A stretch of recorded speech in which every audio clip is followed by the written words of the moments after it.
طبعا كل الحليب اللي في السوبر ماركت دخلوه في اللي هو عمليات يسموها تجانس. تجانس يعني معناتها تكسير للحليب، يكسروا كل جزيئات الحليب علشان ما تصير فيه طبقات. الحليب تغير، الجسم ما يعرف وش يسوي في الدهون هذه المكسرة، وين تروح، وين تستقر، وش تسوي أساساً في الجسم، وش يعني تسبب له مشاكل معينة. يعني للأسف الشديد الأمراض، السرطانات، كل البلاوي، فالناس تبغى بديل أو إنه يبغى مخرج إلى إنه يكونوا يبعدوا عن هالمشاكل وهذه الأويلات.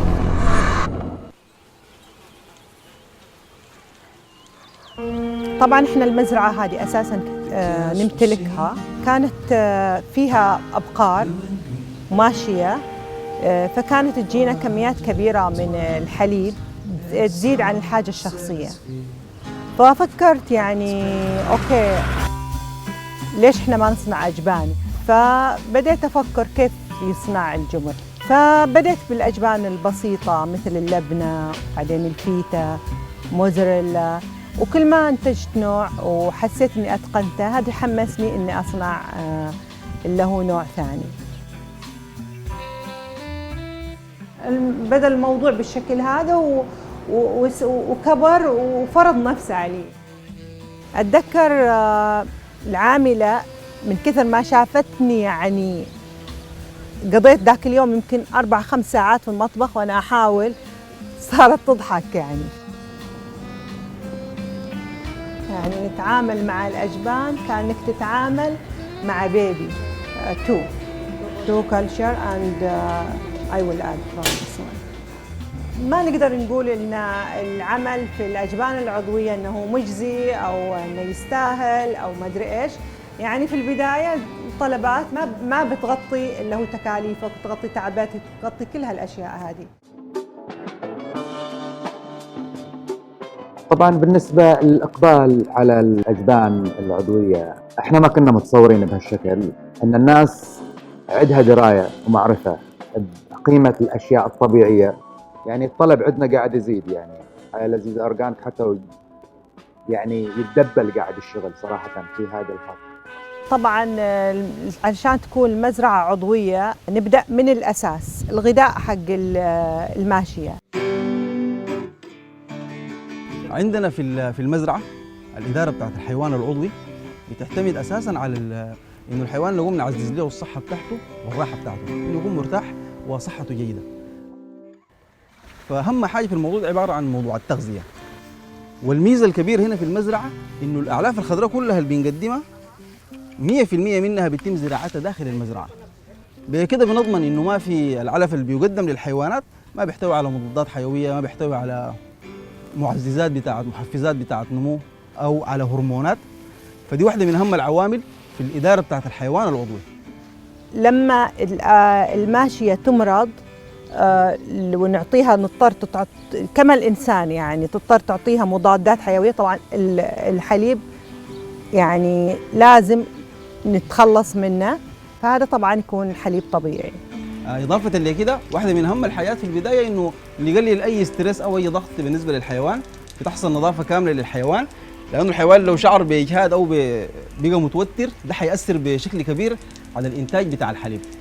وعلشان تكون عضوية وعلشان تكون خلاص مصدقة في جهات توثيق يجوا ويكشفوا على المزرعة ويعاينوها من الأساس، وعلى الأساس يعطوك شهادة التوثيق.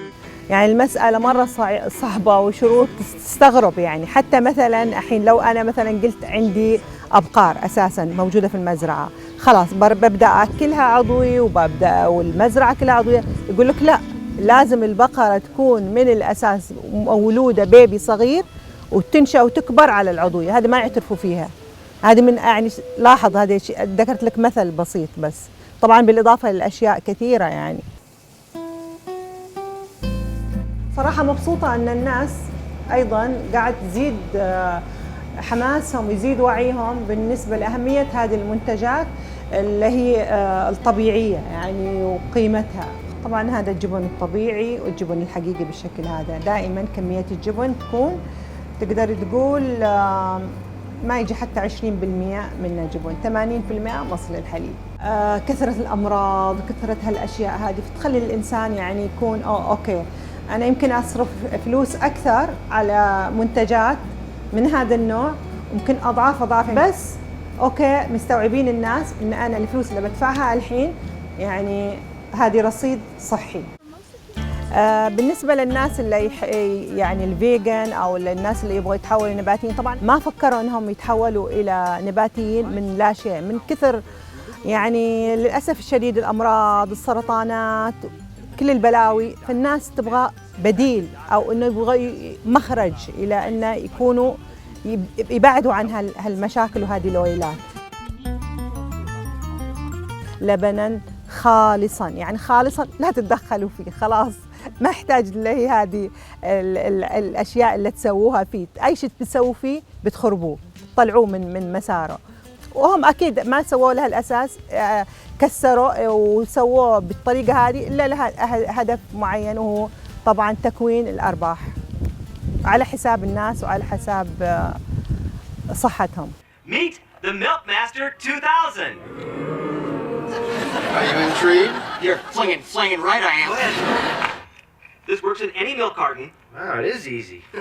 Now I can have milk every day.